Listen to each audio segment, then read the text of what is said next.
বাবা তুমি আমাকে কেন বলছো? আমি কি করলাম? আরে অসভ্যতামি তো ও করছে আমার সাথে, তুমি কি দেখতে পাচ্ছ না?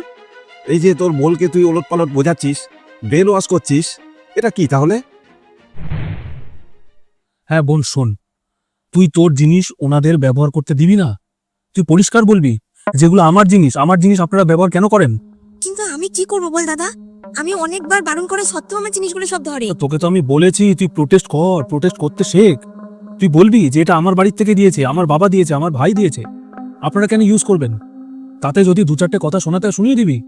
ঝগড়াঝাটি হলে হবে, কোনো অসুবিধা নেই, চলে আসবি এখানে, থাকার দরকার নেই ওখানে। আরে তুই তো তোর বোনের ঘরে আগুন লাগাবার চেষ্টা করছিস, ওর সংসার ভাঙছিস, সেটা কি একবারও ভাবছিস না? তোর জামাইবাবুর কতটা খারাপ লাগছে তুই চিন্তা করতো, যখন তোর বোন তার সাথে এইরকম ব্যবহার করছে। দেখ বাবু, ঘরে বউ মেয়েদের এমন কোনো কুবুদ্ধি দিবি না যাতে তাদের সংসার ভেঙে যায়। এমন উপদেশ দিবি যাতে তারা সুখে শান্তিতে সুস্থভাবে ঘর সংসার করতে পারে সবাইকে নিয়ে। আজকে পূজা তোর সাথে এরকম ব্যবহার করছে, মনে তোর খুব খারাপ লাগছে, তাই না? এই জন্যই বলি, নিজের বোনকে ভালো বুদ্ধি দিবি, কুবুদ্ধি দিবি না। আর এটা যে তুই দেখছিস না, এটা তো আমরা নাটক করলাম তোকে বোঝানোর জন্য, কিন্তু যদি এটা সত্যি হতো তাহলে তোর কি অবস্থা হতো সেটা একবার তুই ভাব।